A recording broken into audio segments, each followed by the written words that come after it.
Hi, Dr. Lim here.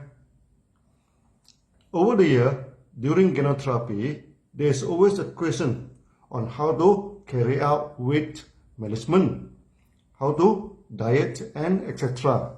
Today, we shall discuss this. Many members, especially the ladies, always complain they do not eat much, but the body weight keeps increasing and become chubby. I have seen one extreme case. She only took chocolate and tomato on a very strict diet, but the body remained overweight.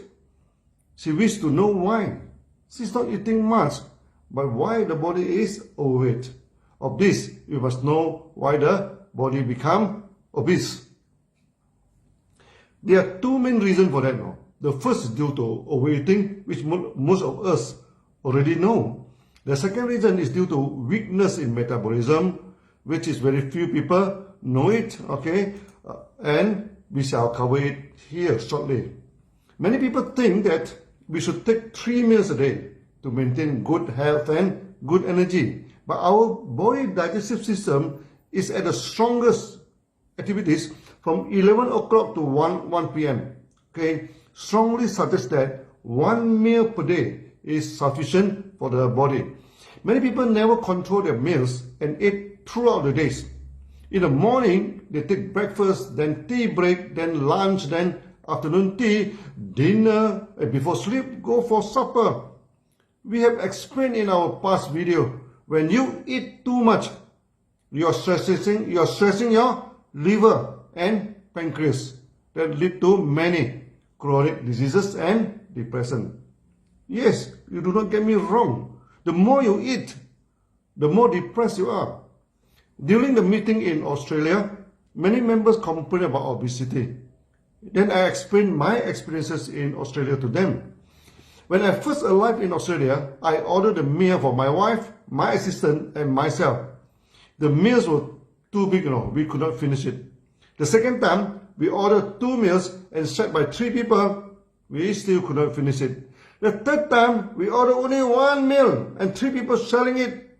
Could you believe it? We could not finish the meal.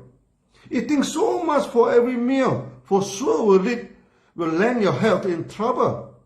After meeting in Australia, one member from Greek heritage brought me for a Greek restaurant. The dinner started with a huge plate, looked like a boat. We have veggie, meat, fish, sauces, and it. Wow. After eating, I thanked the member for the dinner. And they say, what dinner? This is just an appetizer. Then the real dinner came. It's served with a whole lamb leg and the whole fish so big.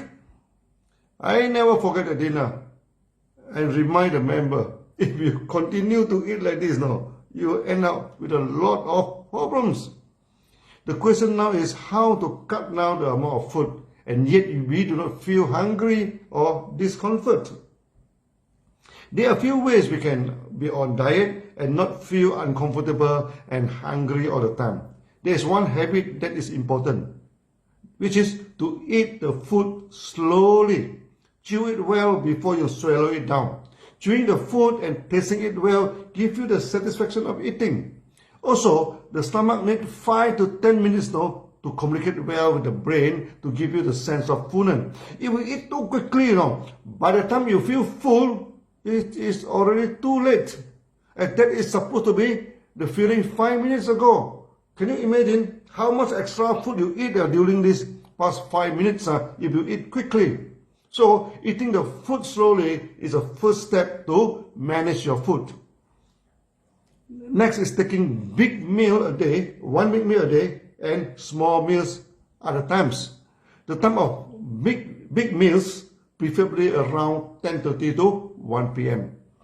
Many people support the theory that you should have a heavy breakfast, then that gives you enough energy for the day. That depends when you take your breakfast. If it's too early in the morning, by the time your stomach system is not yet activated, large intake of food can spoil your stomach system.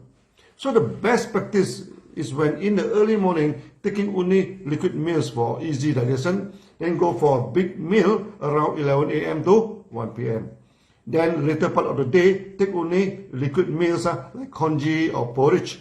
This is a good way to be on diet, as intake of liquid meals prevent the hunger feeling.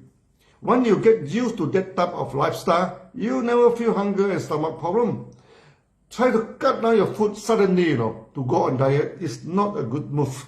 When you cut down your food, you send a wrong message to your brain. Food is not sufficient. That will make you feel even more hungry. After the diet program, normally when you receive eating, the sense of hunger is great and you will unwittingly consume more food. At the end, your body bloated up and become more obese before your diet. The right way to start your dieting with slow eating, then in itself can cut down the food intake naturally. Then goes for one big meal and two small meal approaches, using liquid meals to replace the solid meals. At the same time, high fiber food like mushroom, wild vegetables, seaweeds, and etc. should be put into your diet. That give you the fullness of eating less a lot of calories. During this COVID period, the DXN started to promote the hanging garden at home and selling the mushroom logs so that you can get fresh mushroom at home, wild veggie logs, and you can get wild veggie gardens. So also seaweed for the food program. This is started in Malaysia and we shall promote it throughout the world. The other known reason for obesity is due to weakness in metabolism. When your body digests the food, you get sugar for energy and other nutrients like protein, etc. to build up the body. So when the food is more, then the surplus sugar and the nutrient will be combined for fat and stored in the body. When the metabolism or digestion is weak, this process is short-circuited. Before your body uses up the required amount of sugar and nutrient, they are prematurely stored as fat. The main reason why such short-circuit in fat metabolism happen in the body, when the body is weak and the metabolistic process become weak too. The food is not burned effectively to give us good energy, but rather left over as bioacid in the body. You need organic acid like citric acid or acetic acid to complete the burning in a circle known as citric acid cycle. In a citric acid cycle, it is here that occurs for breakdown products of the cell's major building blocks like sugar, fatty acids, amino acid, etc. and oxidize to carbon dioxide. It means the full burnout of these food elements need bioacid. Nowadays, many people do not take in much bioacid foods like vinegars, sour tomatoes, tamarind, citrus, and etc. And due to misunderstanding of taking alkaline food, and they mistaken all this bioacid as non-alkaline food. This is exactly opposite to their knowledge. All these bioacid foods like vinegars, tamarind, sour tomato, citrus, and lemon are alkaline foods. And they can burn down the food completely and remove the metabolistic acidic waste.